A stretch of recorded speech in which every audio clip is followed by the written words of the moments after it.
the Sunday papers.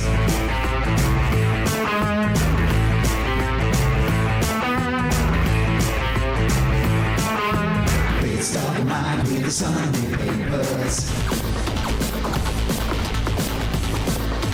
Take it easy. Read all about it. Coming to you from, what fucking city am I in? San Jose, California? To Santa Monica, covering all the nation's news. I'm not going to ask you to scream again, but I heard through my headphones, which were in my hands, that shrieking. Oh, wait, hold on. I forgot to put my headphones in. Please don't scream again. We got to start over again. No, we don't. Let's do an ASMR. What is that what it's called? Read all about it. Read all about it. ASMR, is that some fancy Just- TV term?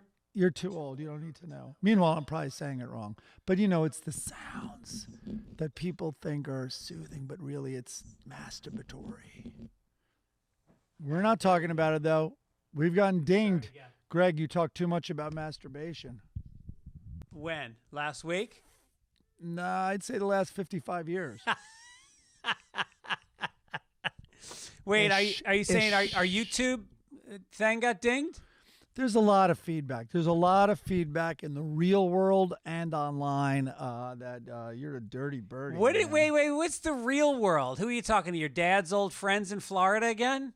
My ex-mother-in-law thinks you're a little too dirty, Jill. Yeah. Yeah. Well, she also walks around the house naked, so I don't know, Topless, not naked. Topless. And no longer my house, but Okay. Poor Kathy's house, her daughter. Yeah. Yes. Yeah. But she's Brooklyn, man. So if you're offending her, that says a lot. All right, I'm going to keep it really clean today. I'm not going to curse once. What? I'm not going to curse one time this entire podcast. I wouldn't promise that. Sometimes it's for rhythm and cadence and to accentuate. Fuck that. I'm going to keep it super clean. All right, let's see how it goes then. All right. I doubt I've missed any. All right. So let's talk about Oh, boy. Jeff Nichols. We got to talk about Jeff Nichols. Last week, your stepbrother. I got to thank, All right, we put a call out. Who is he a has character. a book on Yeah, he is such a character. Burned down her family house, sank the boat.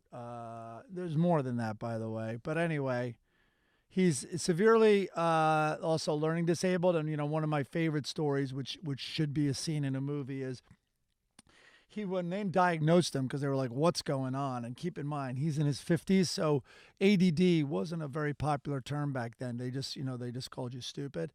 So anyway, he was brought into this very advanced school, Stephen Gaynor, I think it's called. In New York City. Yeah, very expensive, right? And I think it's one of the first schools that would that address that. So anyway, bring the mom in, bring Jeff into the office. This is a very new concept that they're trying, and they're telling this family, and they sit them down. They're like, so Jeff, after doing tests, you are going to be able to take the standardized test because his PSAT was coming up. And they're like, you are going to, because of your disability, you're going to be able to take the test untimed. And Jeff kind of like smiles and looks incredulously at the woman, and then turns to his mom. And they both nod like, yes, like this is true. This good news is true. And he's like, so, and he looks back at the principal and he's like, so you mean I can leave early? And I know I've said that before, but now I'm connecting it. Yeah. This is the guy that wrote the book, and then they all puked because he has a charter boat. Anyway, to all the listeners, so many people went and bought this book. We drove it from I'm not even kidding you, 170 on sport fishing books, and then also sport books, down to the low 40s. That's nice. huge. Yeah. And tons of people sent us pictures on Instagram and at the fitzdog@gmail.com email address. Send us your pictures of you buying the book, getting the book, whatever. Love to see it. So I put a review, right? Jeff is also asking because, of course, give an inch, she takes one. Give it a 5-star review if you can. So I gave it a 5-star review, and then Amazon wrote me, Your latest customer review is live on Amazon. Like, congratulations. Thanks, Mike Gibbons. Here's the link. So I click it and it says that link's dead. But here's my review. It was right here. It was in the email. So, normally it's like great read, good book, fantastic. Like, so my little bold thing is full disclosure, I'm the author's stepbrother. And then my review is the author, my stepbrother Jeff, sank our family boat and burned our 3-story home to the ground. And I'm still giving this 5 stars because of how funny it is. That's my review. I reviewed it too. I can't remember what I wrote. Did you see it? Yours is not in there either. Oh, Jesus. Jesus, Mary, and Joseph. Have you done your Christmas shopping? Wait, hold on. I want to read what one guy. I want to read. I got the virus for everybody. I want to read what one guy wrote. Okay, it's Minto. ITSMINTO. That's his name on Instagram. He goes, I will be ordering a copy of Jeff's book. He commented because I posted it on Instagram. So he goes, I will be ordering a copy to support the show. I just hope that as a person of color, Dennis Gibbons doesn't jump in front of me to take my copy like he took my vaccine shot. I had one of our black listeners write to me and thank you, it's Minto. Call me on the carpet about my interview with who did I just have on? I should go on your other podcast and tell you what I'm up to and stuff. Yeah, I'm joking. I one podcast with you is enough. What's the comic's name? I'm forgetting his name. Anyway, he was on Mark Normand, and we were talking about how it's hard for white guys right now to get work. And this fucking black guy laid into me, and it was like, hey, I get it. I'm not fighting it. I'm not condoning it. I'm not saying it's wrong that there's more diversity. All I'm saying is it's hard for me right now to get writing jobs. That's all. There's no agenda. I'm not trying to overturn the progress that's been made in hiring people of color. I'm just saying, as a guy with 2 kids in college paying a mortgage, it's impossible to even get a meeting to write on a TV show for me right now. I can say that. Am I allowed to be frustrated by that? Or am I supposed to just go, I lay down I throw myself on the floor, and I got to make a living, don't I? All right. But of course, Greg, of course you're right. But isn't it a little like the slave master in the big house? Like, this ice cream's a little melted. Like, am I not allowed? Guys, he says out to the field, look at this ice cream. Look what she serves me. It's like a little melted. Like, I'm allowed to complain about that, right? They all have lash scars on their back. So I'm a slave. I'm a slave owner in this scenario. But you're in the big house. You won the racial lottery. Yeah, right. I've said it before. If I'm just not, I'm just saying it's just enough. very hard. I'm just having a hard time making money these days. Did she forget to take it when she left the room? On the Zoom, I just showed a pile of cash on my bed. That's from selling my pins at my shows. Greg has a giant. Well, you just showed the IRS your money stream for your pins. Right.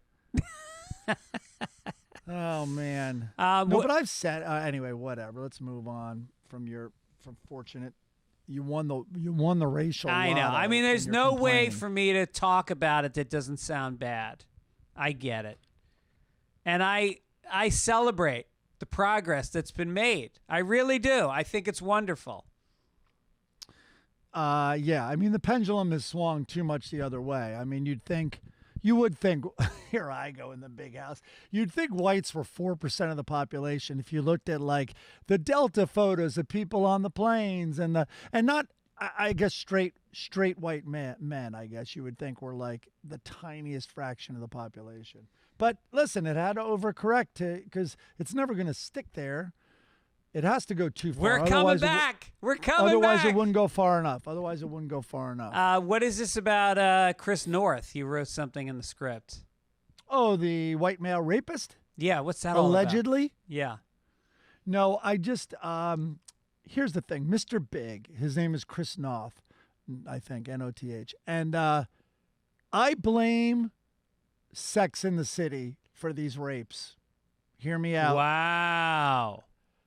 Both women's accounts, which were given separately to the Hollywood Reporter, they had a very specific detail, and the women don't know each other and have never spoken. But during the alleged rape, but during, I guess it's the alleged sex also, but they were put forcibly in doggy style in front of a mirror. Wait, this guy, back up for a second. So you're saying two women have accused Chris North of rape? Yeah, and so this is a very easy prediction. Many, many, many, many, many more are now going to come forward. Oh. Which, of course, did not happen with Woody Allen. But that's what happens in these if the guy is that type of guy. And this is all allegedly. Yeah. He's denied it, by the way. Right. But I will say, if it did happen, so this whole conversation is under the banner allegedly, okay? So if it did happen, in both accounts, the women, and this is true, said, I think literally one of them said, I was just pinching myself that I was in Mr. Big's hotel room. Yeah. I was just pinching myself. I was in Mr. Big's apartment. Like, this was crazy. And keep in mind, Mr. Big is a fucking toxic guy using people in the show, cheating on his wife, sleeping like with the main character. It's almost like the scorpion. I'm a scorpion. What did you expect type thing? Right. You know what I mean? But they're pinching themselves for being with Mr. Big. And how horrifyingly surreal it must have been looking at Mr. Big in that mirror, being Mr. Big. Yeah. I mean, right. I'm not making light of it. Well, It I would must have imagine if you been sleep with Charlie the most Sheen. surreal nightmare ever. I mean, if you sleep with someone like Charlie Sheen, like you just know you are, you are with somebody who is just filthy. Just, I wouldn't say filthy. He has HIV. yeah. And maybe a couple of hepatitis. Hey, but hey, in Charlie's defense, and I might have this wrong, I have heard a lot of positive stories. Did you see someone has a documentary? Punky Brewster has a documentary. She was one of those kids like Tom Green, like as soon as a handheld camera like became available, she got one. And she basically recorded the 90s. You see super young. She made a documentary. Yes. Yeah, I saw it. It was great. He took her virginity, which is such a weird expression, but he was her first lover, and she talks about how sweet, and they remain friends. Yeah, yeah. All right. Now, the age difference might have been disturbing and all that stuff. Right. But, what are you going to do? What are you going to do? We want to give a shout out to Scant Regard did our song this week. Killer guitar. Yeah. Really nice I like licks the little there. track ups too, yeah.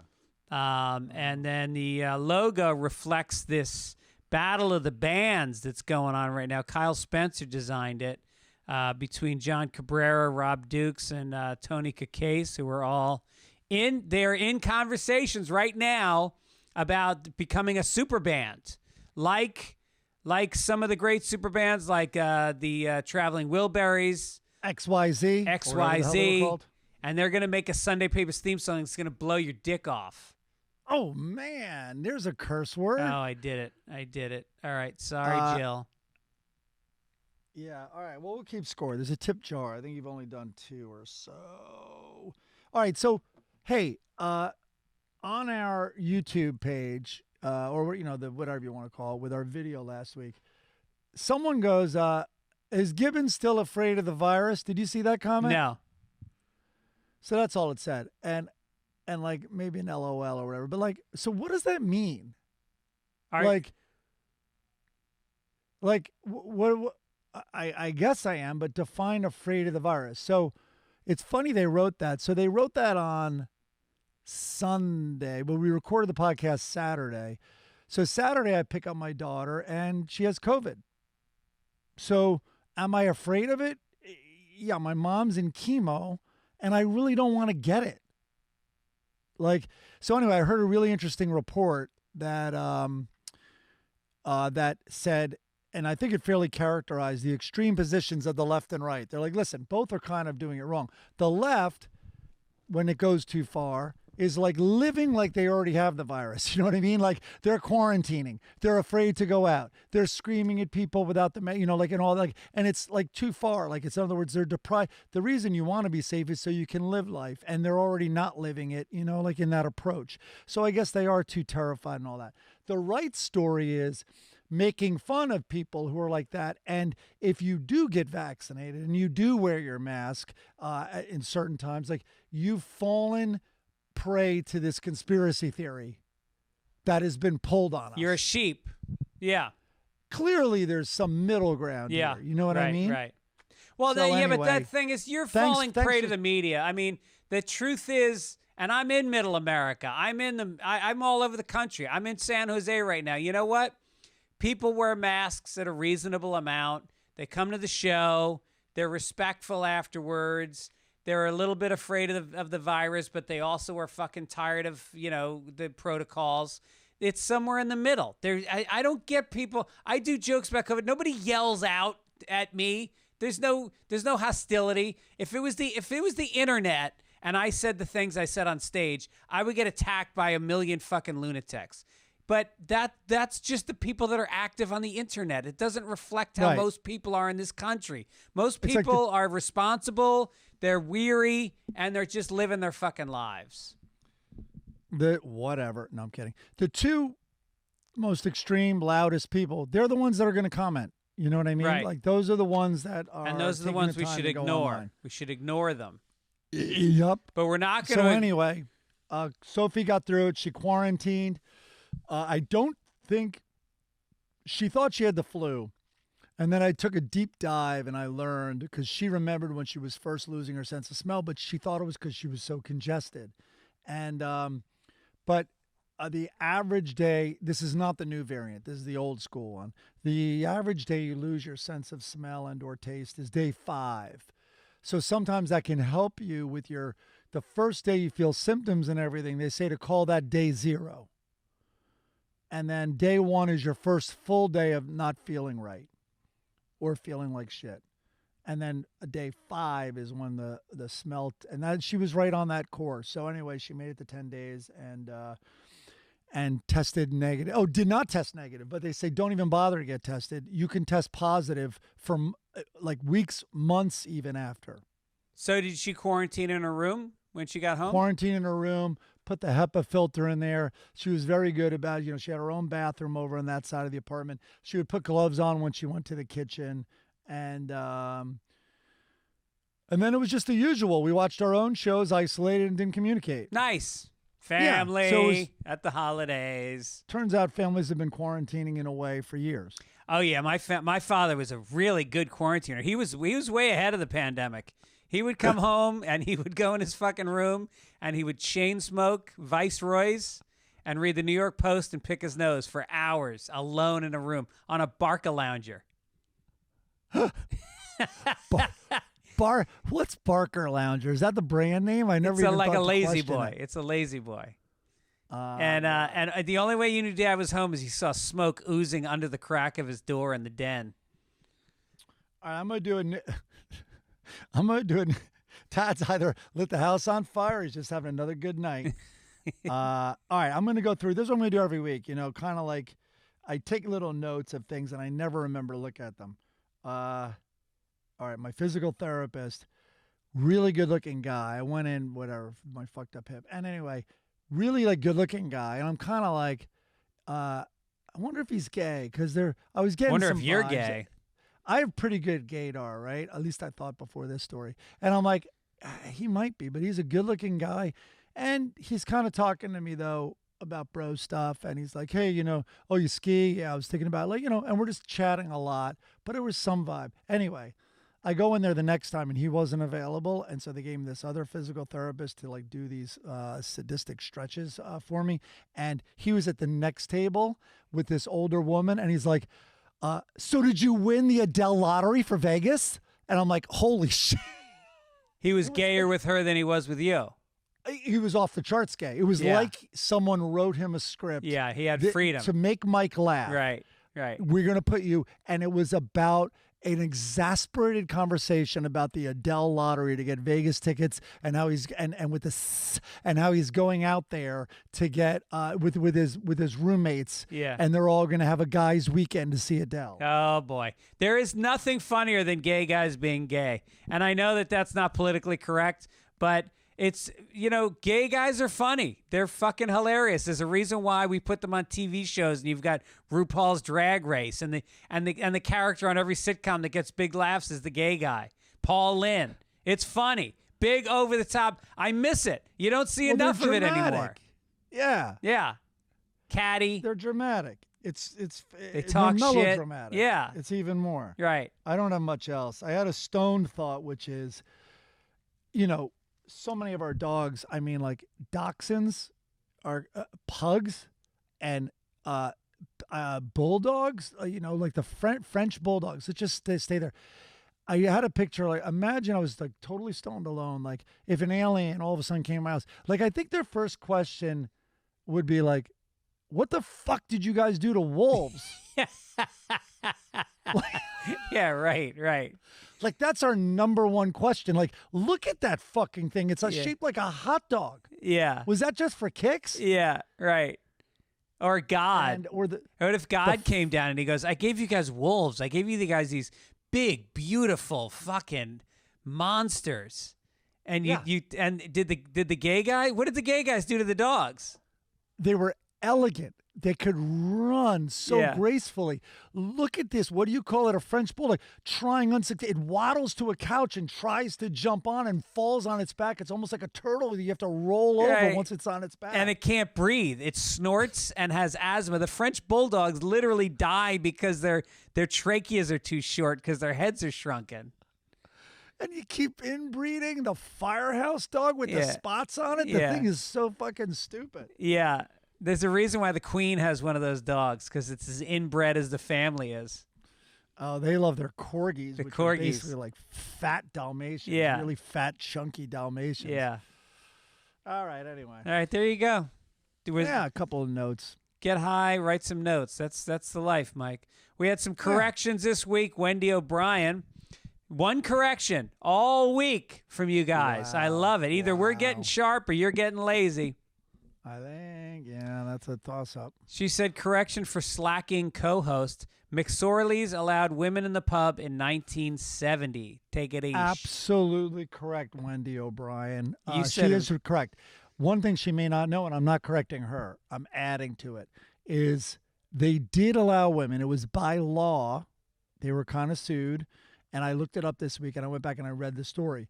But this is what I forgot to include, which was true, and it was hysterical. So they allowed women. Also, they did not allow a phone in there for the longest time, so guys could really disappear. And there was no public phone in the bar. So wives couldn't call the bar. So anyway, then they allowed women, and they said, "Great, yeah, come on in." And they're like, "Where's the ladies' room?" They're like, "There ain't no ladies' room."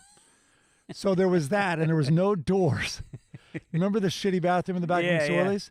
Yeah. Giant urinals that looked like they were 700 pounds or more, like up to your chest. Those old school ones, like marble, right? And then, or this crazy heavy porcelain. By the way, I was in the airport yesterday, and I went to the kids' urinal because I wanted my dick to seem bigger. Go on. Yeah, I got it. Everyone. It's kind of an old move. I think everyone does that. Yeah, and so. And no doors on the stalls, okay? So women have to sue again. They sue to get their own restroom. It doesn't end there.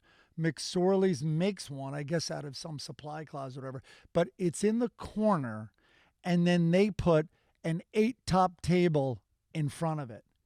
So every time a woman had to go, she'd have to ask a table full of men to move their table. Wow.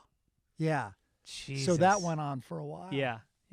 Anyway, now women are allowed, and well, the Friars Club is the same way. There was no women were allowed to join the Friars Club until It was the 90s. I want to say it was the 90s before they were allowed to join. And the rule was you could have a private club with only men, but you had to prove that no business was being conducted. If there was business being conducted, which there certainly was at the Friars Club, then women were being excluded from a business opportunity, so they had to be allowed in. That was a very smart device that all legal, all proceedings then went on. It happened in New York Athletic Club too. No women, no, and like it's a private club. It's a private club. So then the woman's lawyer goes, "Oh, great. So we're gonna audit. Totally cool. We're gonna audit everyone just to clarify that no business is being done here. You haven't written off anything." And they're like, "Come on in, ladies. Come on in. Here's right. everything you want." Yeah. I am. You know that on Christmas night I'm going to be doing stand-up comedy in West Palm Beach at the Improv, right? Yes. So and the I have night to figure after, out. and I think your dad is coming. Well, we have to figure out. You tell me. So apparently you got a golden oldie show in one of them. Maybe you'll clean it up a little, do older humor. I'll do whatever Even it takes. they might have heard your old jokes before. What?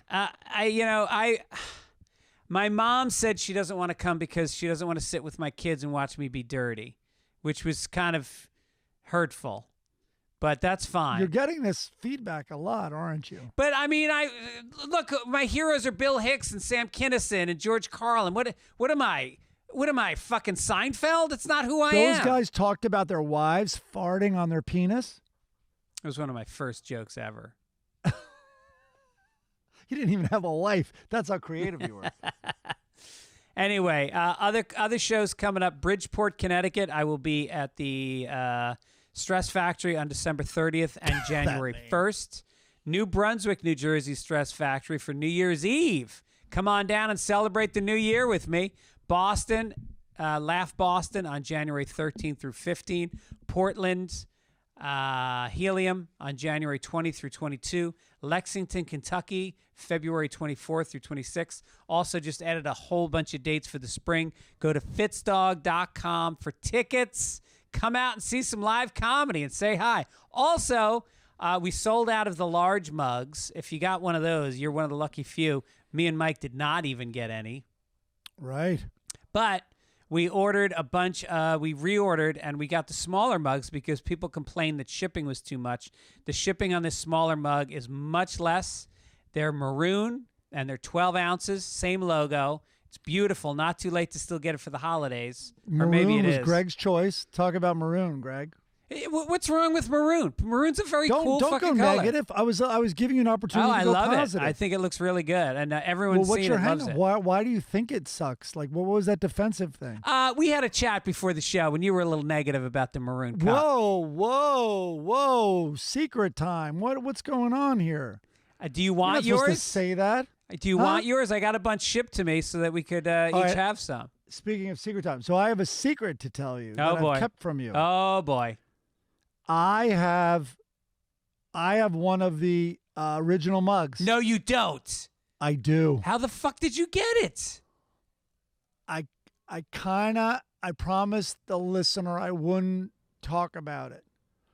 But let's just say a married couple, how can I say this? Anyway, something didn't work out, and they wrote, and it was kind of funny, saying, and now I have that, and I'm not going to give the blah, blah, blah. I got to keep it vague. But I felt so badly, I'm like, I will pay you back all your money. And they then came up with the idea, well, if you're going to pay, you can have it. I'm like, well, I'll pay for both shippings then, and the mug. And so that transaction happened, and a listener sent me their mug. And what did that cost you total to get your one mug? $1,100.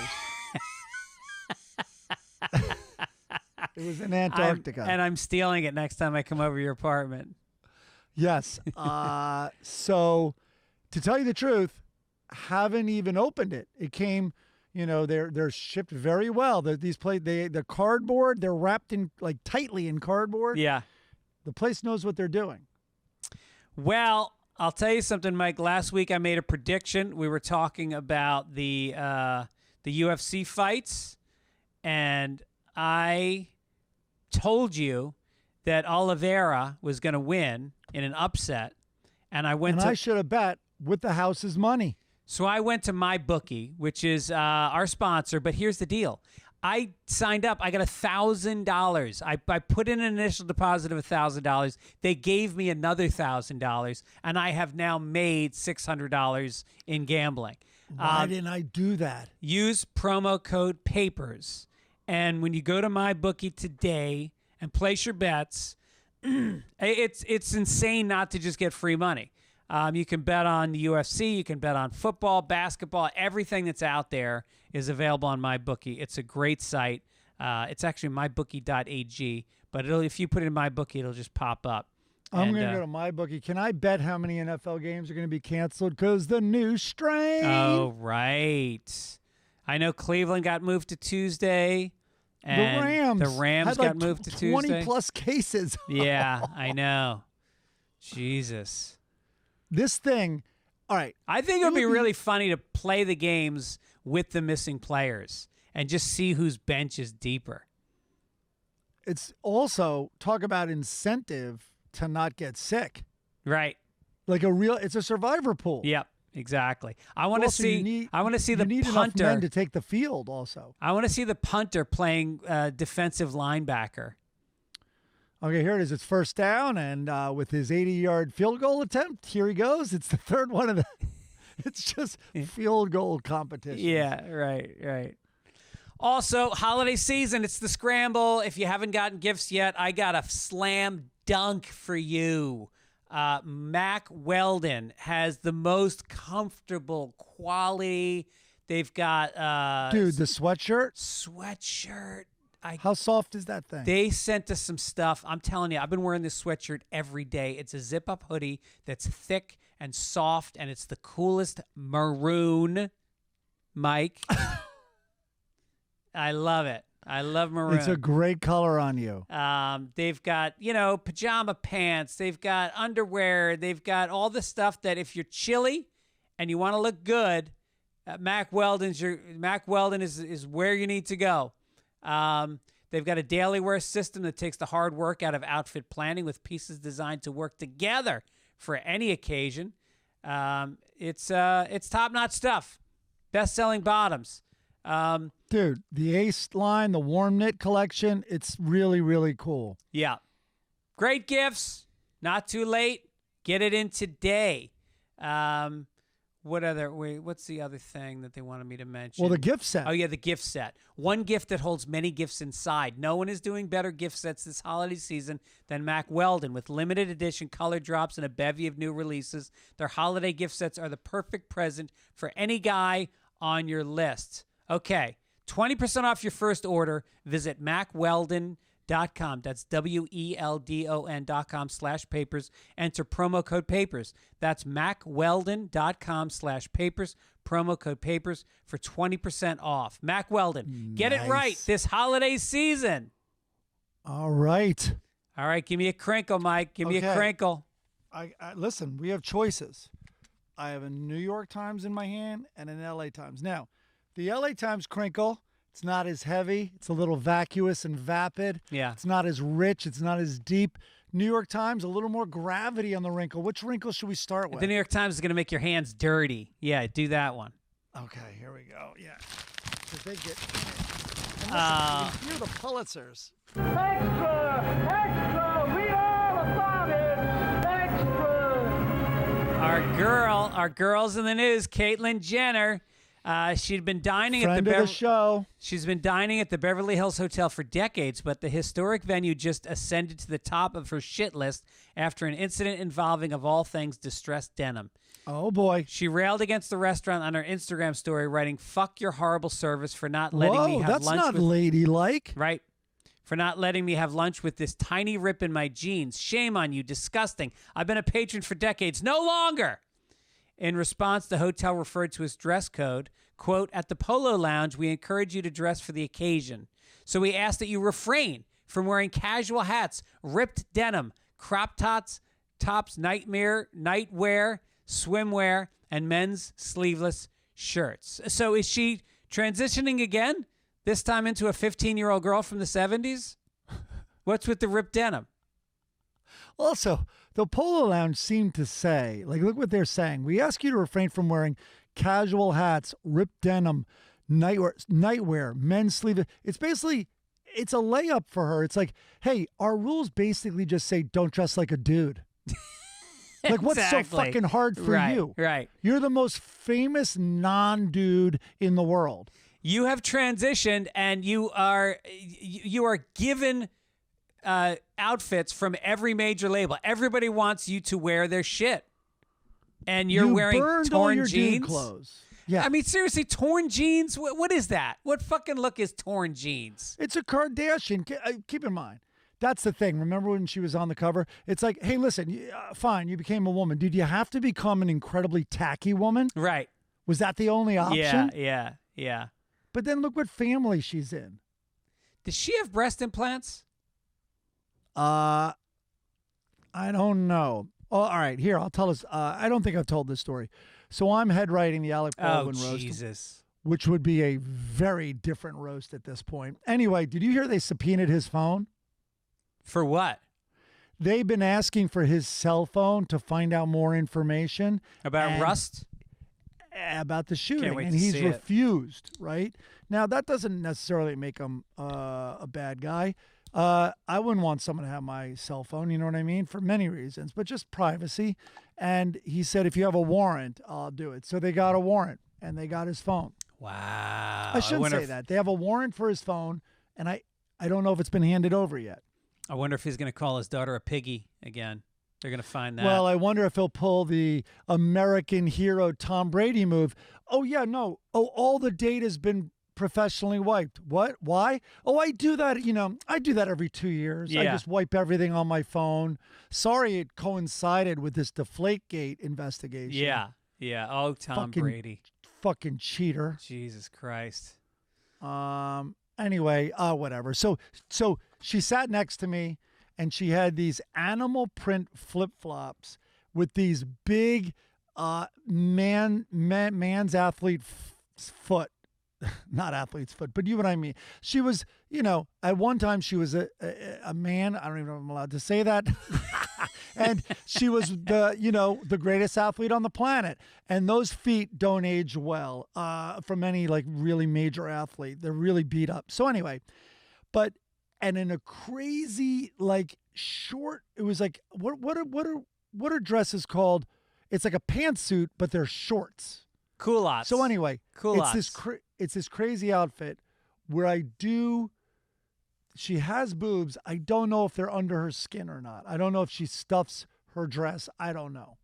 So she doesn't need shoulder pads. I'll tell you that much. So anyway, she sits down next to me, and we're going over jokes, and it's a very, it's a rough time because she's reading, like, as an example of a joke she'll read, one of them was like, look at me, we established Kardashians were there, or whatever. So it's like, look at me, once again, just proving no one in my family likes white dick. So that was one of the jokes, right? Yeah. But you're like, is she going to walk out when she reads this next joke? She's 6 inches, we're shoulder to shoulder because Joel sat me at the head of the table. Anyway, her phone rings. She's like, oh, hold on. Reaches into her incredibly tacky purse, giant leather with fucking huge, brand like Gucci on it. Takes out her cell phone and then nudges me and goes, I don't need to get this. She's like, and he's like, bah. And he's like, it's just my She. Did I didn't? Oh yeah, she. I don't know what. She goes, I don't need to get this. It's just my airplane mechanic, and puts the phone away. And I said out loud, you're maybe the least relatable person I've ever met in my life. Because we had already had jokes about how relatable, I called it back, but I meant it and I honestly think she is. Yeah. Like, even for trans, it's so unrelatable to the rest of the trans community. Right. Anyway. She's a unicorn. And that's why, she actually has the capacity to create interesting content. If she were to knock it off and stop being such a fucking wingnut, like these stunts. You just like write seriously about your life. Do a movie about your life. That would be fascinating. Out of the gate, you're against gay marriage. Like what? Like there's just such a big blind spot. Like for the marginalized. Like it's because her struggle, while there was one, I think was much, in my opinion, smaller than 98% of the other trans people. Yeah. When you're that rich, you're getting the best advice, the best therapy, the best doctors, the best transition. You don't have to go to work. You don't have to hide it. You don't have to ask your job to put in a unisex bathroom and get made fun of. And like, there's a million things that were easier. There were also some things that were harder. But I mean, in terms of the struggle. Yeah. Anyway. Yeah. All right. Speaking of tits, in a group of women in Maryland are trying to get the Supreme Court to roll back a ban against topless sunbathing in a small beach town. They petitioned the High Court to review a law in Ocean City, Maryland that prohibits women, but not men, from sunbathing topless on its beaches. Oh, God. So, suppose the ordinance defied nudity to include public exposure of women's hair, neck, shoulders, or ankles. Would that law not run afoul of Equal Protection Clause? Good thing to be afraid of, because all of it's happening all around us. That's right. It's a slippery slope. It's everywhere that they first allowed, no nudity. Soon they're not going to allow women to show their beautiful feet in a pair of flip-flops. That's coming. They're coming for your feet, ladies. You're going to have to cover your faces, just like in the Middle East. And, Kavanaugh, this is going to the Supreme Court. I know Kavanaugh's a yes vote on the naked boobs. He's thinking, if only I could get Moondog and the Scooch on the court, this would be a slam dunk. I think I have this right. Someone can fact check it and then correct us. But in one of the Hamptons, East Hampton or Southampton, maybe Southampton, men are not allowed to jog without a shirt on. Really? Yep. So there's your topless man. Wow. The law against it. Wow. Yep. We were at the beach last summer. It was me, your brother-in-law, George, and Matt Malloy. And this girl shows up. No, you were it was like a little perv campsite that you'd pitch your umbrellas and perv out. You'd take pictures. Yeah, I would. And send them to me. Somebody would. Not enough. Yeah. This girl shows up. She proceeds to put down a blanket and lay completely nude on the beach. And she was smoking. I didn't get that picture. And it was right there. And then she would stand up. She would rub lotion. It was insane. It was like, where do you think you are? This is Venice Beach.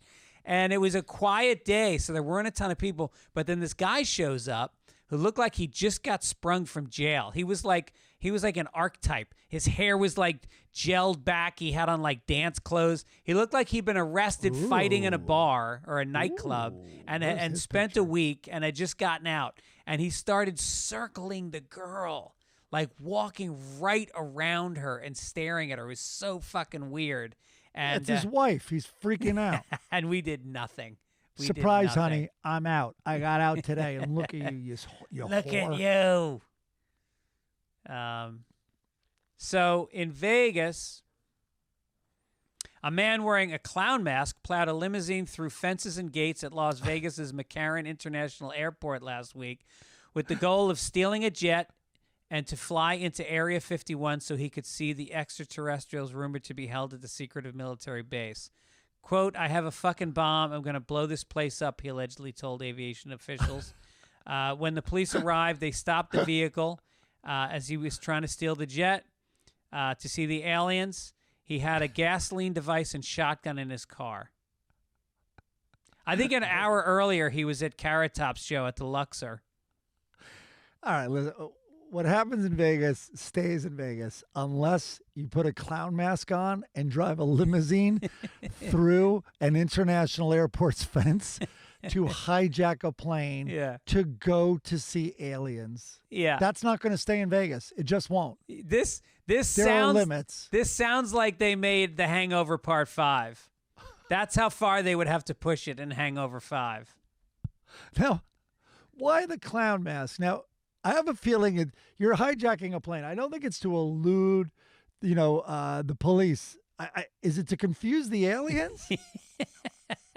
Are the aliens going to be like, whoa, what's that? Yeah. We got to take this guy. He wants to get taken. He wants to be abducted. So he's trying to look as fun as possible.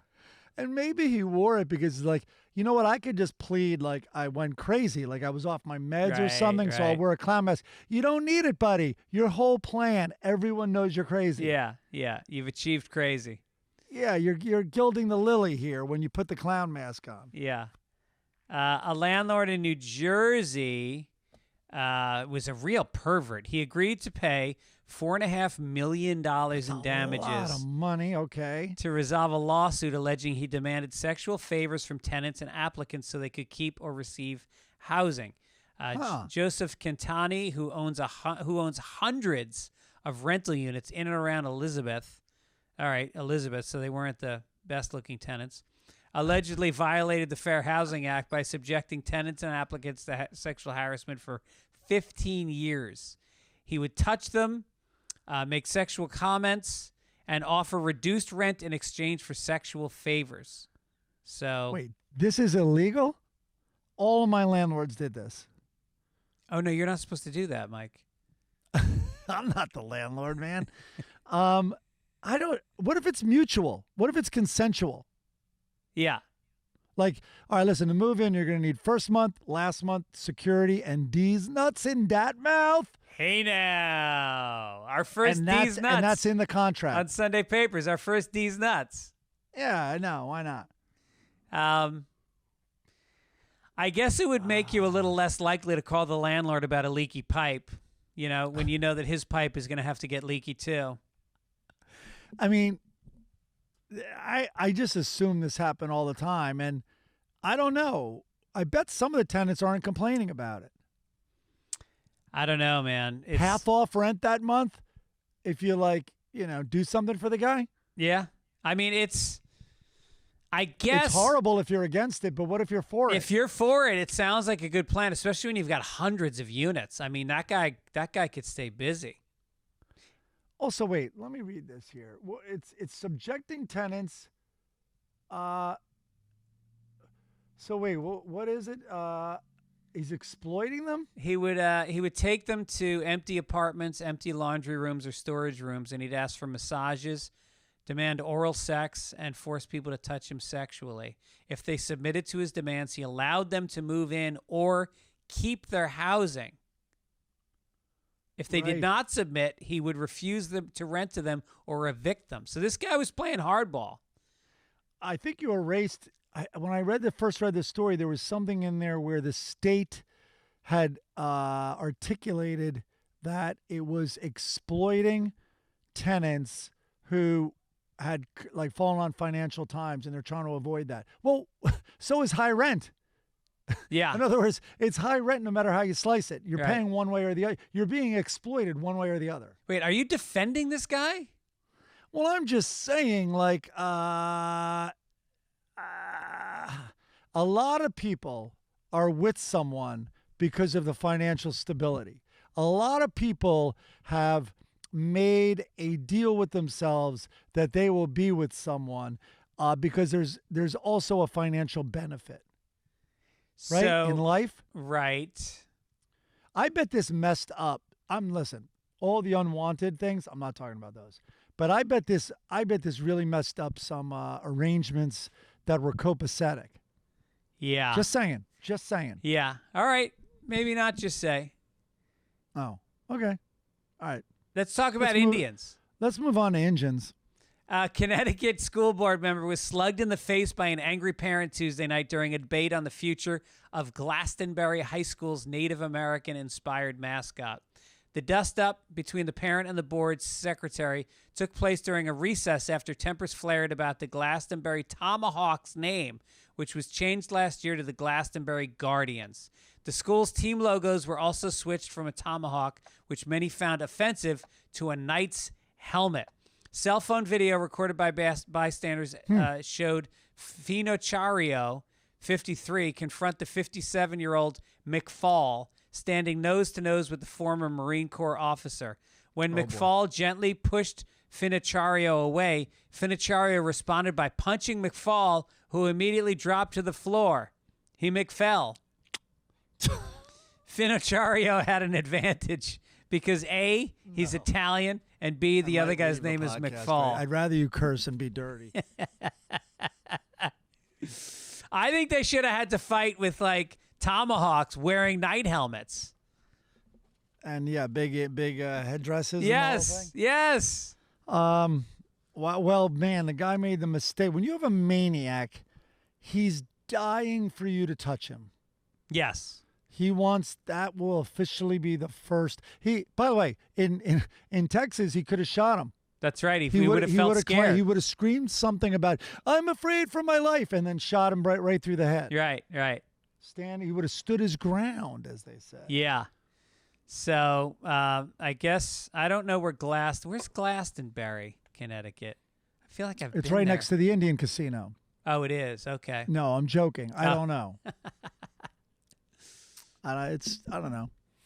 All right. To the reservation. All right, let's go down to entertainment, Mike. Oh, wait a minute. Here.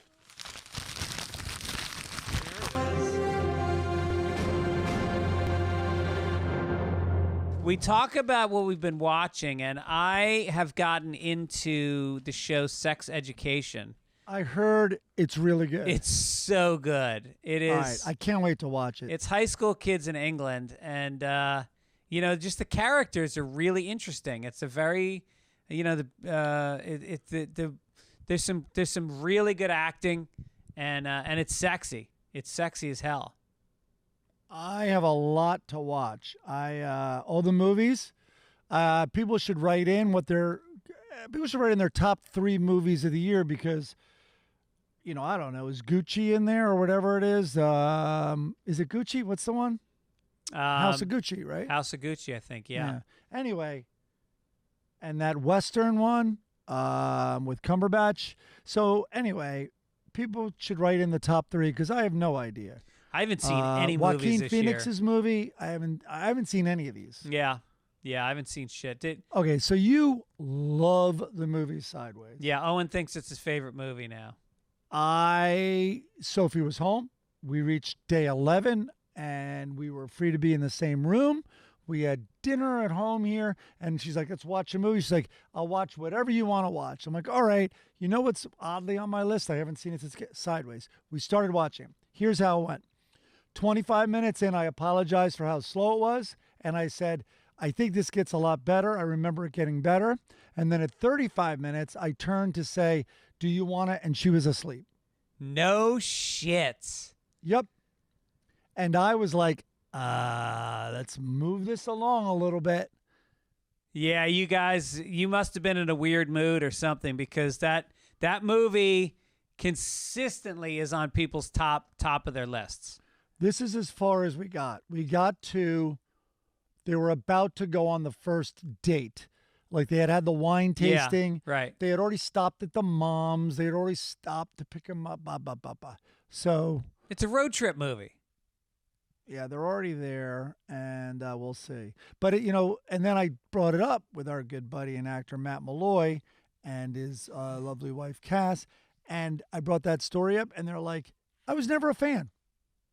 And this is Matt, who was in Election. Like, he's in Sideways-like movies. Right. Independent movies that have been, like, sort of, pretty well done. You might have overhyped it. It's possible you overhyped it. Who overhyped it? Well, that it was overhyped to you, and then you watched it, and it just fell short because you were waiting for some explosive. It's a mood movie. It's a vibe movie.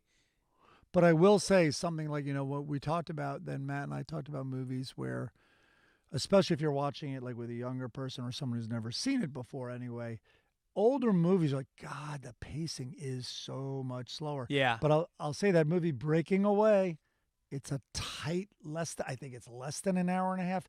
It is a great movie that holds up, unlike Sideways. All right, I'll finish Sideways. I'll give it a chance. All right, finish it up.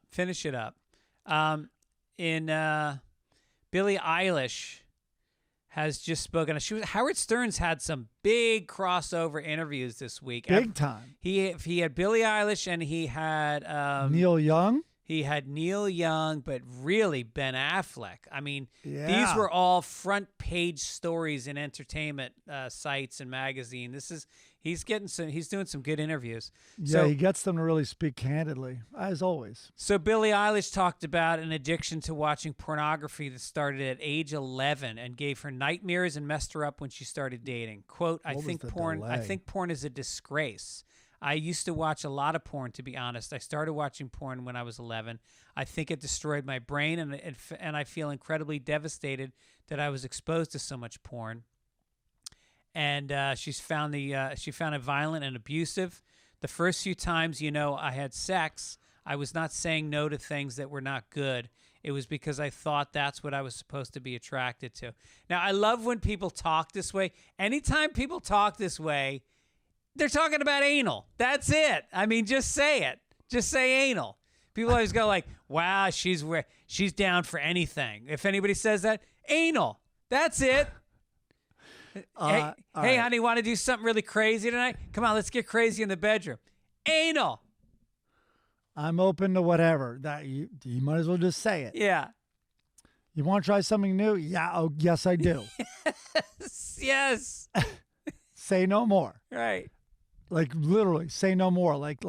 Don't say stop. Don't say no. Don't say this was a bad idea. And don't say anal. We never say it. We just do it. Because when you say no, it means no. Let's just be safe here on the podcast. All right. Unfortunately, did you hear some of the details though? This is not a joke. No. So she was really honest, and it started at 11, but the porn she was attracted to was like brutal. Oh, really? Like real, I think, shaming and violent. Oh. And so that's what set her up for her first encounters where she tolerated too much. Oh.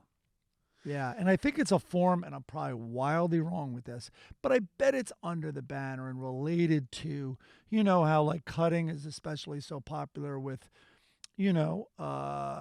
women, young women especially, and it's for, I don't know what I'm talking about. That's the banner this is all under, but it's like, an inability to feel in some cases, or that's how they're feeling. Anyway, I think this was in the same vein, maybe a little bit. Yeah. And it gave her nightmares. She had nightmares about it. And I heard she had nightmares. Anyway, nightmares also? I didn't know she had that. nightmares. That's awful. She had nightmares. And I also, as a teenager, had nightmares about porn. The nightmare was that I wouldn't be able to find more porn. I would wake up. Validated our darling Billie Eilish. Hey, did you see her performances on Saturday Night Live? Yes. I think wildly impressive. Very impressive. She goes for it. She gets the theatrics. It was explosive, which was good because I think some people find her to be just like all she does is that like breath singing, and that kind of bothers people. So that's what the song started at, and then she just exploded. It was great. Here's what would have put it over in a good way over the top for me. So she sang to I don't know the right term. She sang to track, but intentionally like harmonizing, right? Like her voice was, I think, behind her too. And especially in the giant end where I think her voice is layered.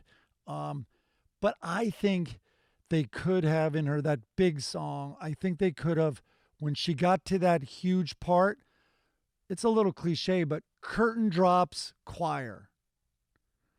And the choir is backing her, you know what I mean? Right. And singing along with her. And the choir could have even been 8 women. It didn't have to be a giant church choir. But I think that would have been really powerful. Yeah. And very much in the Christmas spirit. The whole thing was lit for Christmas. I think it could have really worked. Right.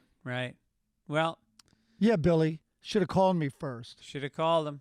All right, we talked about Ben Affleck. So he took a shot at his ex-wife, Jennifer Garner, claiming, quote, part of why I started drinking was because I was trapped in his marriage. Jen is not happy with what he said. She said that she wouldn't have used that phrase or even opened up publicly like that. It was disrespectful. I think a friend said that, that she Yeah. The Argo Star even brought the former couple's 3 children into the situation by saying they were what kept him in an unhappy marriage, causing him to start drinking. Ben, 49, pinning his drinking problem on his marriage seemed like an odd place to go, as the actor checked into rehab in Malibu in 2001 for alcohol abuse, long before his 2005 wedding to Jennifer Garner. He also blamed her for him doing Jiggly, Pearl Harbor, Gigli, Pearl Harbor, and Jay and Silent Bob Strike Back. He said that those were all her fault, the marriage. Mallrats alone. If I did Mallrats, I'd probably have alcohol delivered to the house at 9 a.m. like he did. Right. He also blamed his marriage for his annoying Boston accent, and that it kept him from fucking Mac Damon, which is all he's ever really wanted to do. I think that's the partnership he's trying to drink himself out from under. Maybe. Dude, he can't. I heard the interview on Stern. He did not come off well. He kept naming, like, executives that had done him wrong, and he was very spiteful. He talked about how he basically got laughed out of the business after doing a few bad movies, and he couldn't get work, which was interesting. And then he got his way back into the business through directing. Which is all interesting, but with the amount of the kind of tough guy Boston attitude was unappealing. I did hear, though, that this blaming on the marriage was, for what it's worth, was taken out of context. Like, in other words, that he really did say some incredibly nice things about her, and how unbelievably supportive she was. Well, she famously drove him to rehab after they were divorced. Yeah.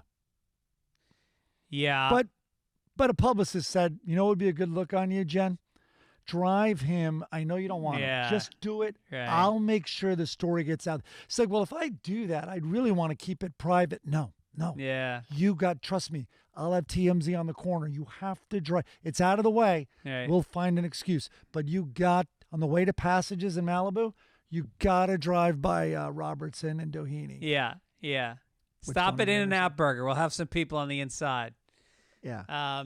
It's LA. That sums up LA. You have to get credit for all the good things you do. It's Los Angeles. Yep. I got to go into rehab, get some good press. Yeah. Then do you want to do this music news? I've lost confidence in this bit. Okay, let's drop it. But I will say the news was interesting. This garbage bag had human remains in it in Cleveland in 1982, unsolved, and it was solved this week, and it was one of the members of the OJs who are in the Rock and Roll Hall of Fame, which, in addition to the bag full of his parts, is also in Cleveland. So anyway, I wrote maybe we'll do this bit another time, but let's keep it moving. Okay. Let's do some Florida Man.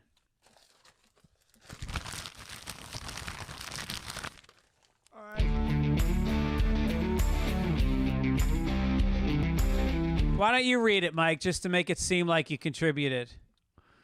I have a giant bit about a body in a bag. All right. And a substitute teacher at a Florida high school has been arrested and charged with sexual battery after officials said she had sex with a student enrolled there, and a video of the act was allegedly posted on social media. I checked like crazy. I couldn't find it anywhere, by the way. Ayanna Davis, 20, well now. Hey now.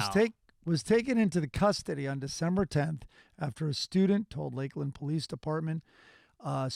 Lakeland? Is that where the shooting was? Oh, shit. All right, anyway.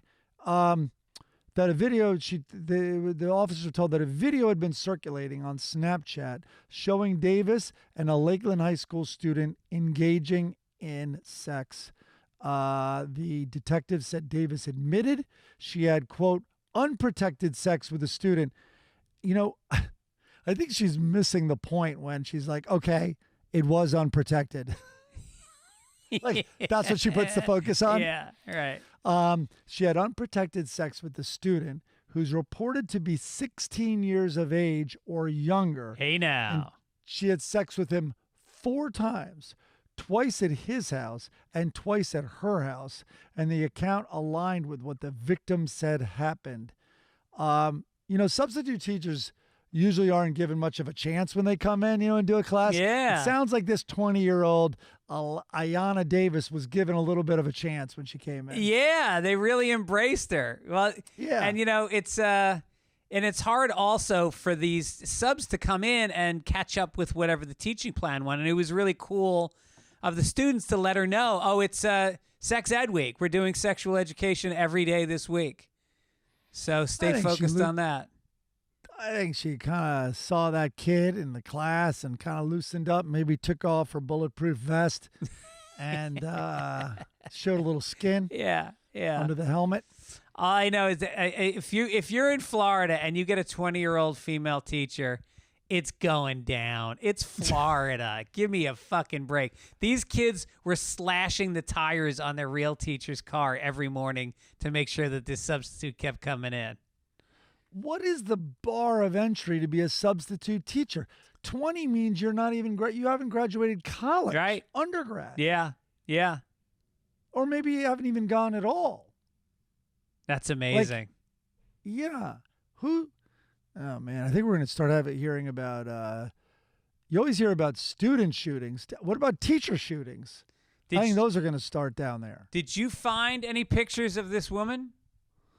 No, I did not. I bet you're right. You could. I was looking for the video. All right, I got to find a photo. I got to see what she looks like. All right, you want me to keep reading this as you look? All right, we're going. Watch out, international section. Oh, she's African American. Why are you surprised? I shouldn't be. I am too, by the way. I am too. I totally had a white brunette in mind. That's what it usually is, isn't it? Yeah, I don't know why I had that in mind. Oh, wait, let me see. Did her name tip me off? Ayanna Davis. Nothing about her name tipped me off. I don't know what it was. Maybe that's what I want. Huh. Yeah. Well, 20. I don't know if Lakeland is the same one that the shooting took place at. Maybe Chris Denman can get off his ass and research that for us. Yeah. I think it had lake in the title, but I mean, so many places in Florida do. Yeah.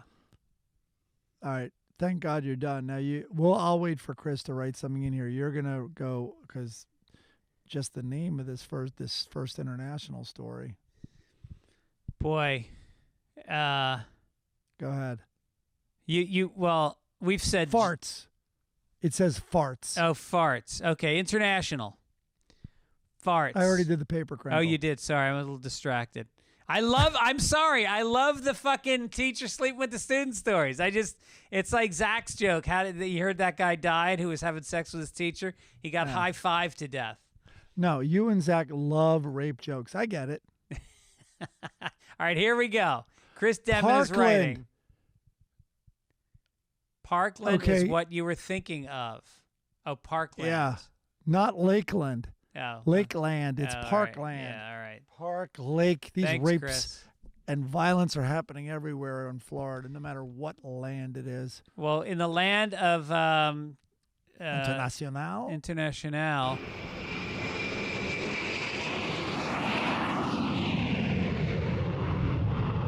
Stephanie Matto, who starred on the TV series 90 Day Fiancé, revealed her very lucrative and very stinky side hustle, selling her farts in a jar.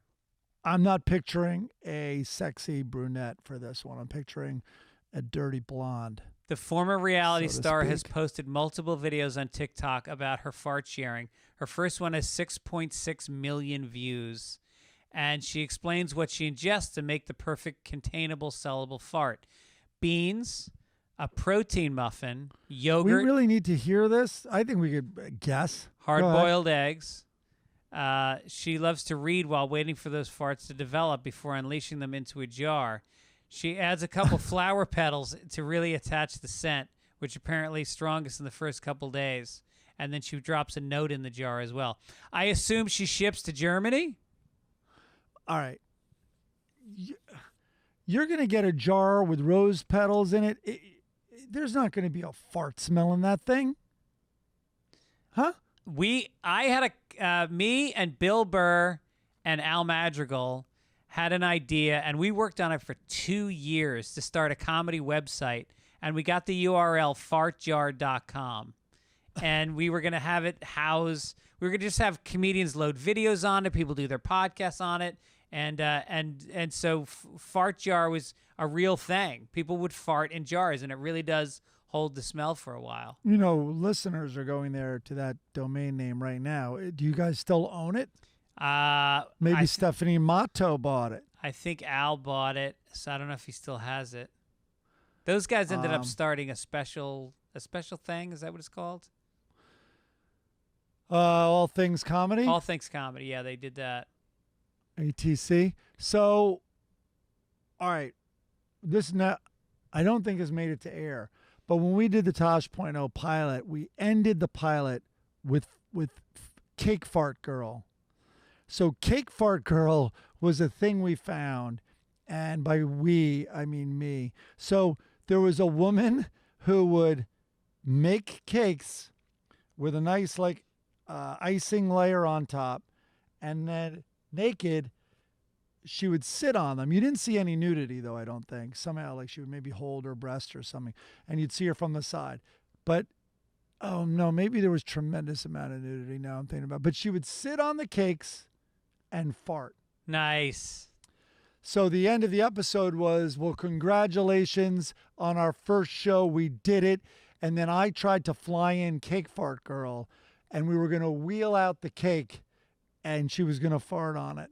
But instead, we just showed the video. But as I said, that got changed before it went to air. Yeah. We reshot the pilot. Yeah. But Cake Fart Girl was a big thing in 2009, Yeah. I guess. I farted on stage last night in San Jose, and I blame the crowd. That should be a song title. It's I left my wallet in El Segundo, and I farted on stage. Yeah. in San Jose, and it was a real sulfuric. It was way stronger than I thought it would be. It got away from me, and It got away from me. Did you eat fast food on the way up? I have a piece of brie in my office, and so before I flew out yesterday, I was eating brie in my office. Okay. And Brie. and they everybody smelt it, and I go, "Who the fuck farted?" And everybody was dying of laughter because they thought I was calling out an audience member, and it was me the whole time. Did they eventually know it was you? Nope. If they Oh my listen to the God. podcast, they will. That's even funnier. Yeah. In North Korea, this is a funny story. A new report from a human rights group has found North Korea has publicly executed at least 7 people for watching or distributing K-pop videos in the last decade. And let me just say this. There was a story about them executing a guy who had a video of Squid Games, and people go, oh, that's propaganda. This comes from verified sources, corroborated by a lot of different North Koreans who escaped. Kim Jong-un has called K-pop a vicious cancer, complaining that South Korean culture was corrupting North Koreans', quote, attire, hairstyles, speeches, behaviors. The families of those being executed were often forced to watch the execution. I got to say, for once, I am in lockstep with Kim Jong-un on this one, and Dennis Rodman. You think K-pop's a vicious By the way, I don't think cancer needs a modifier like vicious. Yeah, that's true. That's true. If you read the sentence, Kim Jong-un called K-pop a cancer, complaining. Kim Jong-un called K-pop a vicious cancer. It's almost weaker. Yeah. I called Dennis Gibbons a cancer when we were playing volleyball one day. Do you remember that? Yeah. He was being such a pain in the ass. I go, Dennis, you're like a cancer. And I meant it kind of as a joke, but it fell flat and everybody got really uncomfortable. It was really harsh. So it didn't fall flat. It sounded like it landed hard. It landed hard. A vicious pox upon your house. Yeah. See, Shakespeare knew. Is that Shakespeare? I think it is. You just needed pox. You don't need vicious. By the way, I have very little doubt that Kim Jong-un does not dance in his underwear alone in his bedroom singing K-pop into a fucking comb. I guarantee it. I bet his Wikipedia page is being changed right now to say he invented K-pop. Yeah. How about this? Why doesn't he start NK pop? North Korean pop. There you go. Should I call Rodman and say NK pop? It's right in front of your face. Right. That too can be a vicious cancer. Why not have two cancers coming out of that island? Speaking of sports. Peninsula.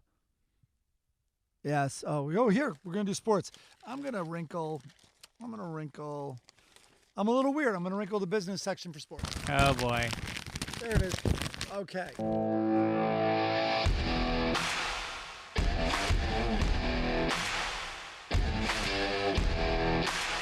You, Mike Gibbons, after 15 weeks in the NFL, are down for the first time. You were way the fuck up. Our bet with the Tampa Bay Buccaneers with the spread last week, Buffalo was getting 3 points, but they lost by 6. Do you know how they goddamn lost? How? All right, first of all, I watched the highlights, which were long. It was like 8 minutes of it was a long thing I found. So it was like I was watching the game, and I wanted to punch my phone. First of all, I don't follow football. This Buffalo quarterback is awesome. Yeah, he's amazing. Oh my God, can he run? Yeah. He just takes charge. He willed this game into overtime. Yeah. So Gregory, it's in overtime, and they're going down the field, and even all the announcers are like, Tom is his whole goal. Get him within field goal range. Oh, they're almost in field goal range, which would have made it a 3-point game, and I would have been up $100. Instead, or no, I would have been up 50, I guess. Yeah. Or whatever. Why do you have minus 30? You're down $30. Oh, I was up 20. Right. So I would have been up 70. Instead, I'm down 30. Yep. And it's because reception, 6 points. Yeah. It killed me. Yeah. Unbelievable. And the guy could have been tackled, too. I forgot to write down who they're playing next week. Not to sound like Dennis Gibbons, who not only steals vaccines from people, but from minorities and more deserving souls out there, but he also blames every loss or game that doesn't go his way on the reffing. Oh, does There he? were 2 calls in this. Oh yeah. He claims he doesn't even watch sports anymore. There were 2 calls in this game that went Tom's way, and both on pass interference. It drove me. I felt like Gibbons. I immediately want to go out and just beat a minority. just start with punching. a putter after missing a putt. Just start punching for no reason some poor Mexican woman who's waiting at the bus stop just because of fucking the refs. Yeah. Tampa Bay is giving 12 points to New Orleans this week, so that could have some money coming your way on that one. You think they're going to play that game? Oh, that's right. On Sunday? You think it'll get postponed? I don't know, man. It's spreading like wildfire. Jesus. My shows. Chris, is the game canceled already or no? They're rescheduling a ton of games. Yep. It's hard to keep track of it. Are they going to create another MMA island? Who knows? And they won't because they'll be called weak. But it's apparently you're giving away 12 now, not 10.5. 12, yeah, that's what I just said. Oh, sorry, I was reading the script where it says 10.5. Oh, there you go. I don't know where I fucking came up weirdo. with that. 12. All right, there you go. Oh, interesting. In your favor. Oh, it was I had written it down. No, and that probably opened it there. changed. It's gone higher. It's gone And that's higher. my logic. Okay. They set a spread based on like data, and then everyone bets on Pretty Boy Cheater, and so they have to, increase it because they need the equal money on the other side. So that would make it always a good bet, but it doesn't seem to be going that way, Mike. Because the goddamn refs. Oh, where's that Mexican woman I got to beat?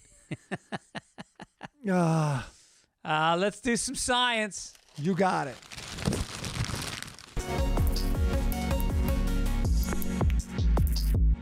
Okay.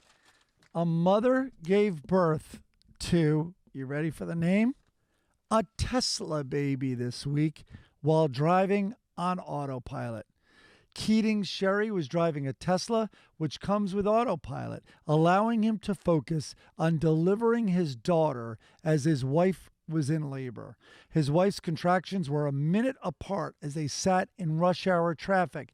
The newborn was already out by the time the two reached the hospital. Nurses immediately rushed to the scene where they cut the umbilical cord right in the car, the report said. So, if anyone wants a gently used Tesla, it's low miles and it comes with the placenta package.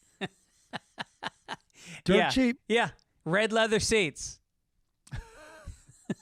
Tesla's new ad campaign for the self-driving car. If you can deliver a baby while driving this car, you can definitely make a baby while driving this car. Hey now. That should be the poster. Yeah. The Tesla charging stations now have heated incubators and diaper changing stations.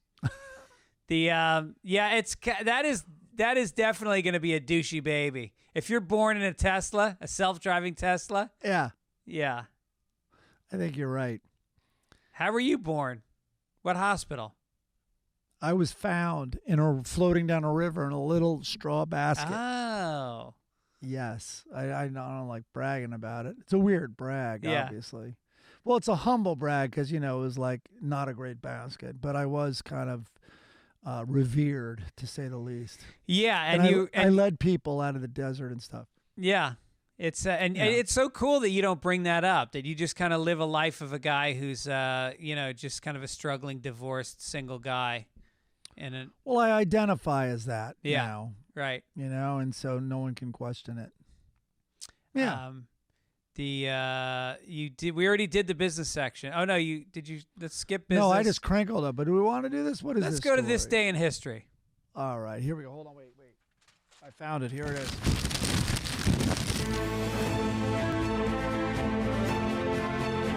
That's a good call. This day in history, 1777, December 19th, George Washington leads troops into winter quarters at Valley Forge.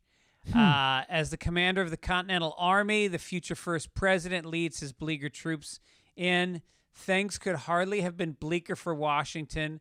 The British had successfully occupied Philadelphia, leading some members of Congress to question Washington's leadership abilities. No one knew better than Washington that the army was on the brink of collapse. He had defied Congress's demand that he launch a midwinter attack against the British at Philadelphia and instead fell back to Valley Forge to rest and refit his troops. Though he had hoped to provide his weary men with more nutritious food and badly needed winter clothing, Congress had been unable to provide money for fresh supplies. It was Manchin in his West Virginia. He wouldn't pass it. That Christmas Eve, the troops dined on a meal of rice and vinegar and were forced to bind their bleeding, frostbitten feet with rags. We have experienced little less than a famine in camp, Washington wrote to Patrick Henry. Desperate to keep the army intact, Washington tried to stem desertion by resorting to lashings as punishment and then threatening to shoot deserters on sight. For those soldiers who remained with him, Washington expressed deep gratitude and awe. He described men marching without clothes, blankets, or shoes, leaving bloody trails in the snow, who displayed patience and obedience, which in my opinion can scarce be paralleled. It's kind of like your theory of how to fight someone. You take off all your clothes. That's right, and get an erection. Nobody wants to fight a guy with an erection. Makes people uncomfortable. That's how he defeated the British. Oh, the British are coming? Wait till you see my guys. My guys are bleeding and naked. You want to touch that shit? They probably got all kinds of fucking diseases. You don't want to fight a bloody guy. This is a good little detail, by the way. It's a way to get out of like a very elaborate, expensive Christmas Eve meal. Yeah. Just serve rice and vinegar and say, we are going to pay tribute to the troops that created this country with the founding father as their general. This is what they ate in 1777. Right. Yeah. I mean, that should be a side dish. I mean, we got to remember that this country, I mean, what these fucking troops went through. Can you, like, I'm in San Jose. It got down to 37 degrees last night, and I was acting like such a bitch that I had to walk 7 minutes from the club to the hotel. These guys have no shoes on, and they're trudging through snow eating fucking rice and vinegar and not getting paid. The fucking, they never got paid. And they're doing it for an ideal. And a lot, listen, I don't know the stats on this, but a lot of America wasn't so hot on this idea. Like some people were benefiting from English rule, you know? Sure. A lot of people were benefiting from English rule. Sure. So there was also that. It wasn't like a slam dunk. Yeah. I'm reading a book right now about Napoleon because I realized I knew nothing about Napoleon. Yeah. And I mean, he led this attack into the Alps against the Austrians in winter, and it was the same thing. They had no fucking shoes, but they surprised them because nobody since who was the general going back fucking 1,000 years, whoever. Hannibal was the only one who had done this route before, and he surprised the Austrians and he fucking annihilated. And this is pulling. Oh, wow. This was pulling. This is like his first. He had gone into Egypt, dragging these fucking 2-ton cannons through the sand on wheels that were sinking into the sand, and they would march for fucking days, and then they left that, and then they immediately headed up to Austria to go through the snow. It's fucking crazy what troops do, man. Hey, man, troops are crazy. But it's so funny. Napoleon, does all that, an unbelievable leader and, infamous, obviously. And really what we know is he was short. Yeah, right. I know. Like, that's the tag on this guy. I know. Meanwhile, he spoke like 7 languages. He was like a learned scholar. He was really brilliant. He was a fucking brilliant guy. Where'd he go? Elba? Am I remembering that correctly? Elba. Where was he? Yeah. No, I'm probably not remembering correctly. I have a vague notion that as part of a strategy, Russia retreated when the Germans were on the attack, but it was a rope-a-dope. Again, I might be wrong. No, that's exactly what the Russians did. Yeah. And they deeper. They brought them closer to the city. Yeah, let's play an area yard and see how you do in a Russian winter. Exactly. They did that to the Germans, but they had already done that to Napoleon. That's where that's their classic strategy, is to keep retreating and then surround. Well, yeah, apparently, you didn't even have to do much. They were all starving and freezing to death. Right. Jesus. Yeah. You think there'll ever be another war like that, like a ground war between troops? I don't know, but I brought up on the podcast in the last few weeks.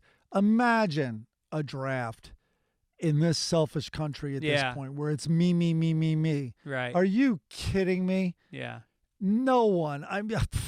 That people won't even listen to their country when they say, hey, it's a law to wear a mask. Yeah. What? Go fuck yourself. Yeah, right. My freedom. Imagine if you're like, you're getting on a boat and going to fucking fight another country. Like, what? Yeah. Yeah, I mean, Vietnam, there was 1 million troops. 1 million troops were sent. That's fucking crazy.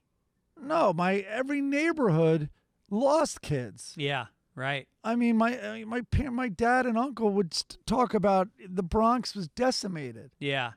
So many people from the neighborhood, like so many families lost a son. Dude, you ever been to Indianapolis? They have fucking war memorials. The whole downtown is just a series of war memorials. For some reason, people from Indiana fight wars. They go, it's a proud thing. It's their heritage that they all go and fucking die in battle. It's crazy.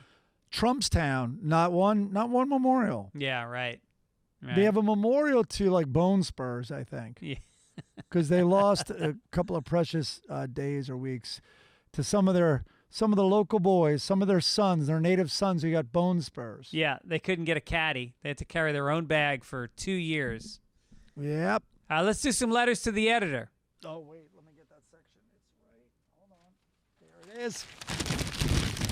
These are fresh wrinkles, man. Okay. This comes from John Favreau in Brunswick, Maine, who sent us... We love this guy. We love this guy. He's a friend of the show, and he sent us a photo. He ordered the new Happy mug. holidays, John. Happy holidays, John. Shipping all the way to the frozen north woods of Maine was only $8 with the new mug. Thank you. Oh, man. Look He at sent a that. picture That's of him cheaper with than it. a lot of the drinks at Starbucks.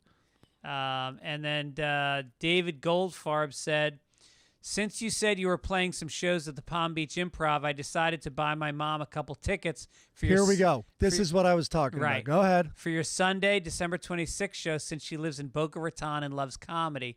She also happens to run a website that lets people know what things are going on in South Florida. Wow. She is excited to go to the show. She's advertised your 3 shows on her website, and I went and she had it listed. It was very nice.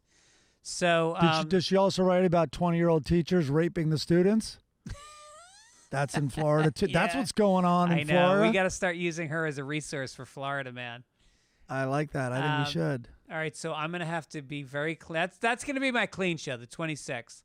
Also, I thought you and Mike might find it interesting that a pair of the original blue Sunday Papers mugs are selling for $1,000 on eBay. What? Yep, I looked it up. It's on there. There's 2 of them for $1,000.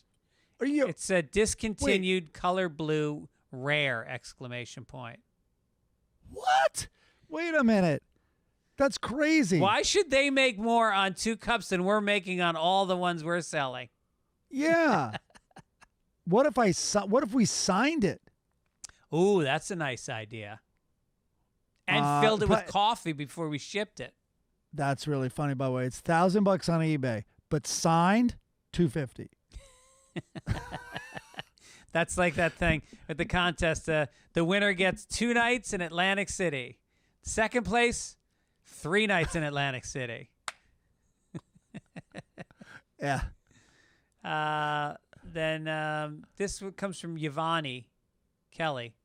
I enjoyed the Sunday Papers with you and Mike. It's the best part of Sunday morning. A couple weeks ago, Mike seemed disappointed in his contributions to the show. Please Aw. tell him he was really good. You both are always good. Today's show was so interesting talking about the Beatles. Unfortunately, I don't subscribe to the Disney Channel, so I won't be watching it anytime soon. Is this signed Janet? That's my mom's name. What's going on here? Go ahead. Oh, well, she just wanted to say that you were doing a good job. Oh, man. Yvonne, that's so sweet. Yeah. I think now I turn on Yvonne. I think she's wrong, though. I did not do well that show. I think I remember. I'm pretty honest when anyway, God, thank you, Yvonne. Well, you weren't sure if you had taken Ritalin before today's show because it's right here, but I think I took one. But I there's think a you did pill take it. here. It seems like your energy is very good today. It's very, very up. Soon it's just going to be like there's lines of cocaine all over the house. And I'm like, did I do those? I thought I did them. Yeah. Did I do them in the bathroom already? Yeah. This is funny. Let's do the obituaries. Oh, I got that section right here. Dead people. I see dead people. And that's all, folks. People have enjoyed reading the entertaining words of Andy Curran used to salute his late mother, Renee Mandel Curran. So this guy wrote an obituary about his mother, and it's become pretty viral. All right. El Paso? He says he calls her a bawdy, fertile, redheaded matriarch of a sprawling Jewish-Mexican redneck American family who kicked it on December 11th. She's 84 years old out of El Paso, Texas. She had, quote, many surviving children, grandchildren, and great-grandchildren, many of whom she even knew, and in her own way loved. There will be much mourning in the many glamorous locales she went bankrupt in. McKeesport, PA, Renee's birthplace where she first fell in love with ham and atheism. Fayetteville and Kevin Devil Hills, North Carolina, where Renee's dreams, credit rating, and marriage are all buried. And, of course, Miami, Florida, where Renee's parents, uncles, aunts, and eternal hopes of all Miami Dolphin fans everywhere are all buried pretty deep. Renee was preceded in death by Don Shula.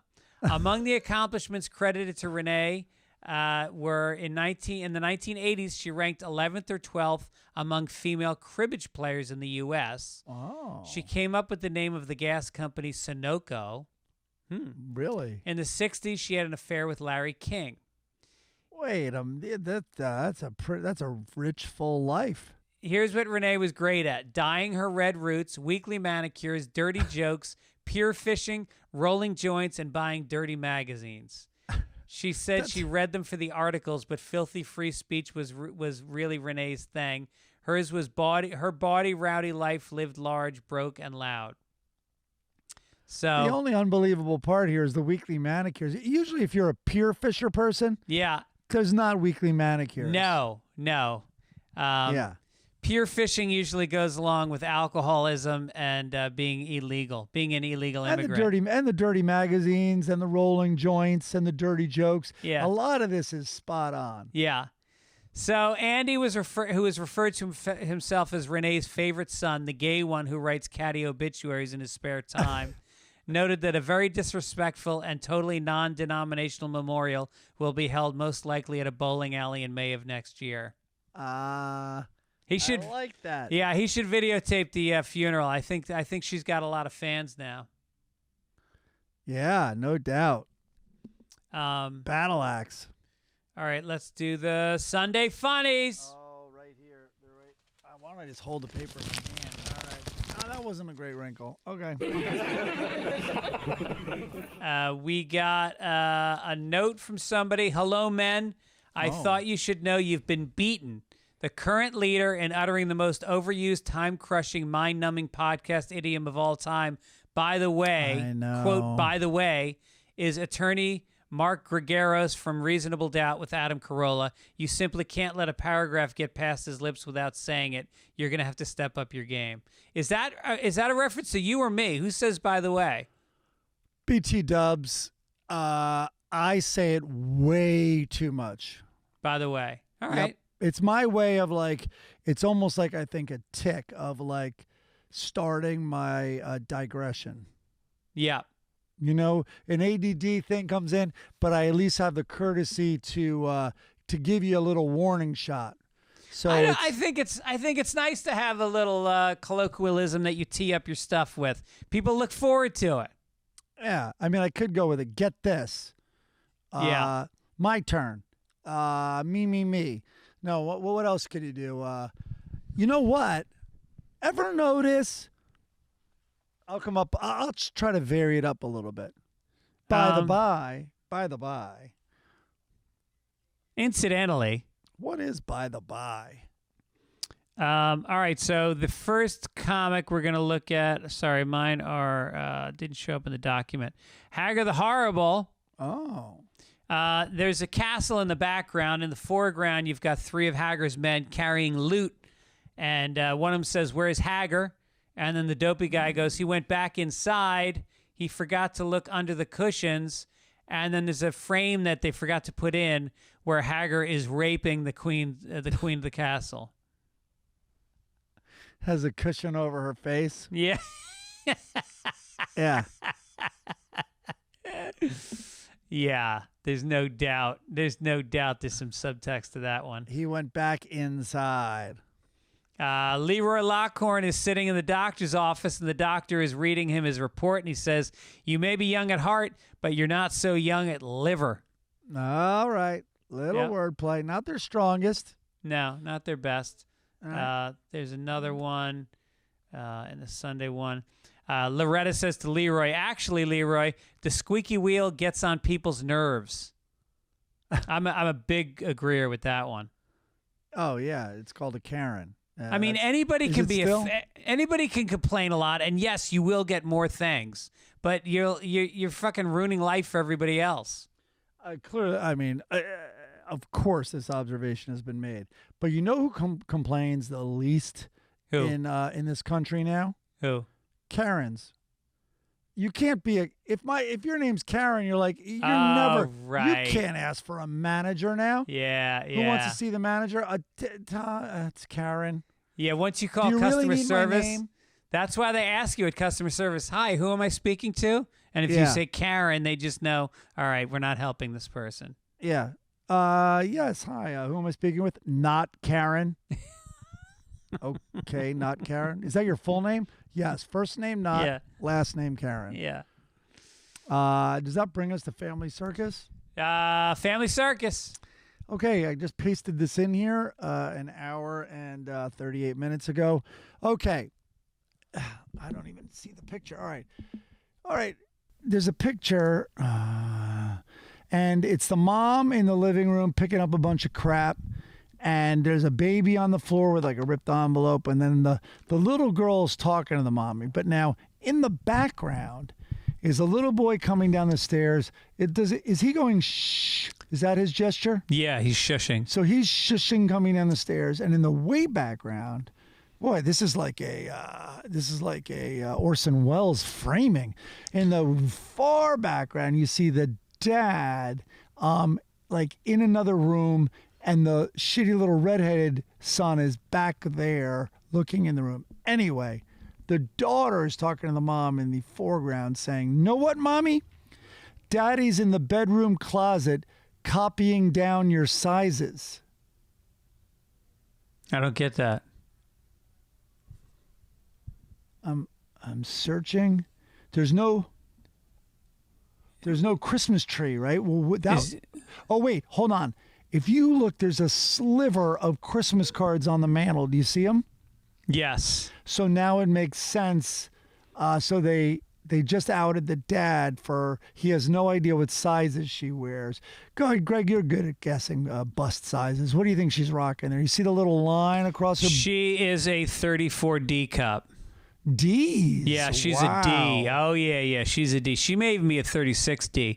It's hard to tell because the kids are so small to get perspective on her. But, I mean, sometimes they have a side angle of her, and she has a pronounced bosom.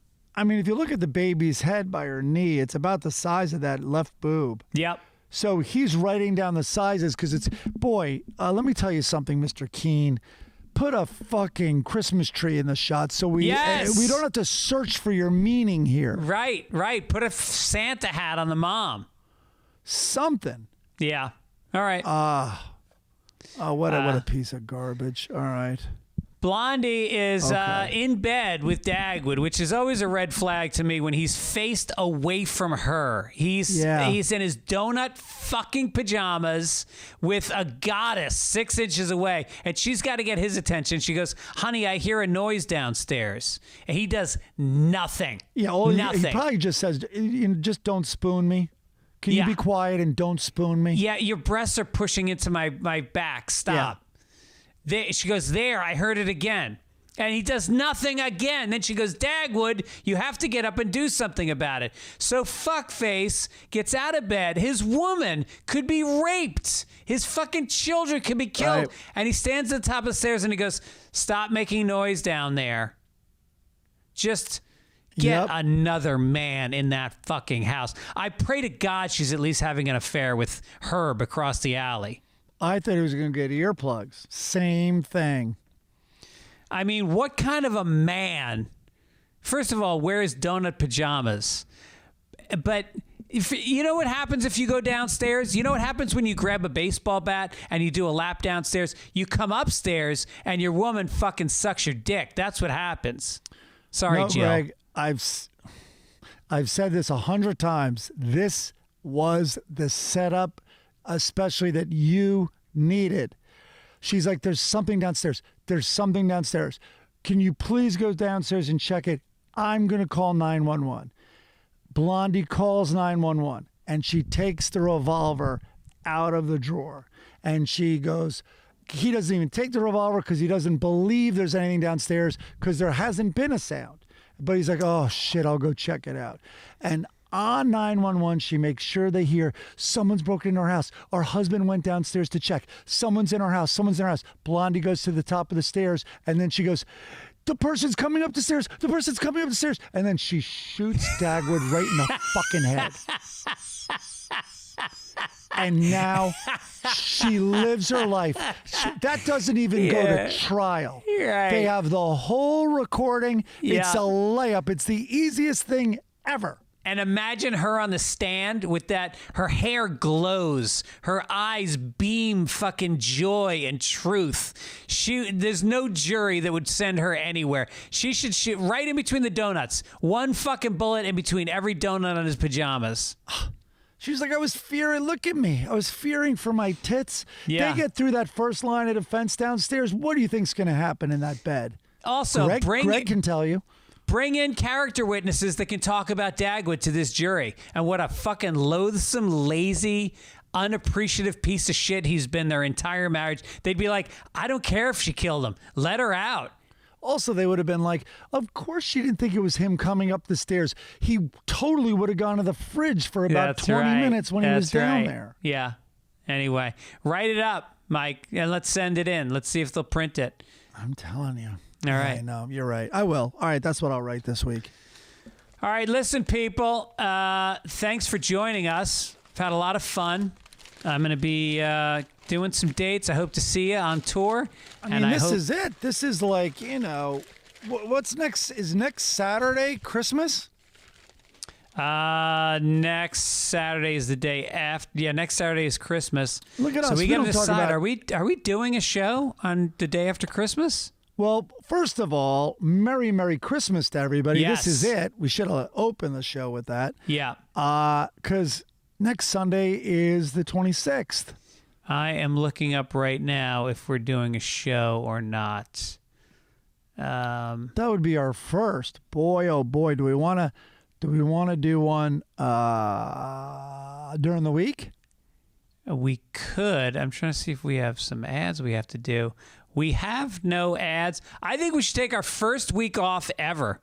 Wow. I'm going to be traveling on the road. Let's give Midcoast Media a break, and let's take a week off. All right, so everyone, I'm going to do a little podcast that'll be a gem for you. I'll get my own ads. It'll be behind a paywall. And see, once you have them addicted, now you can get the money out of them. I want them to feel the withdrawal for a week. See if you can live without it. Wow, our first week off. Our first week off. I don't think people make it this far, obviously, in the podcast. So somehow we should publicize that maybe we don't publicize we're off next week. Yeah. I don't know. I don't know how these things work. Yeah, I don't know. I think you just quietly let it slip past. Oh, all right. All right, well, thanks to Chris Denman and Beth Hoops and Key over at Midcoast Media for doing a great job all year. We love you guys and appreciate your support, and you guys for listening all year. Yeah, I ditto. Nice. Sorry. I was trying to think of something else. Maybe you didn't take the Adderall today. I was trying to think of something else to say, like content-wise, at the end of this podcast. But yeah, no, thank everybody. And yeah, what a year. And listen, things seem to be on the mend. I think everything's looking up. So we can all celebrate this holiday season. Huge gatherings, indoors, finally, with our families and loved ones and the elderly and even the immunocompromised. Let's just all get together and thank God this thing's behind us. And let's move forward. Come to my comedy shows. Let's pack it out. Let's get in there. Yeah, exactly. All right. All righty. All right, Mike. I'll see you this week. I probably won't see you because I'm leaving Tuesday. So I may not see you. So have a happy holiday. I'm out and about Monday because the cleaning woman comes here. That's on Monday. And, okay. So unless like maybe Dennis can come over and steal something from her. Dennis got D-Gubs. All right. We're just delaying it. I just don't want to say goodbye because now it's going to be 2 weeks. All right. We'll see you in 2 weeks. Take it ish times 2. Take it ish.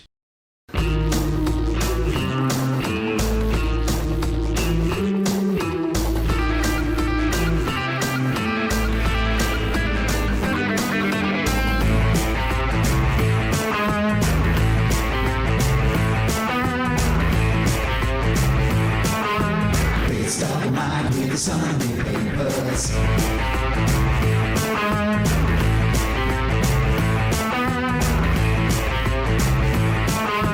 Let's start the mind with the Sunday papers.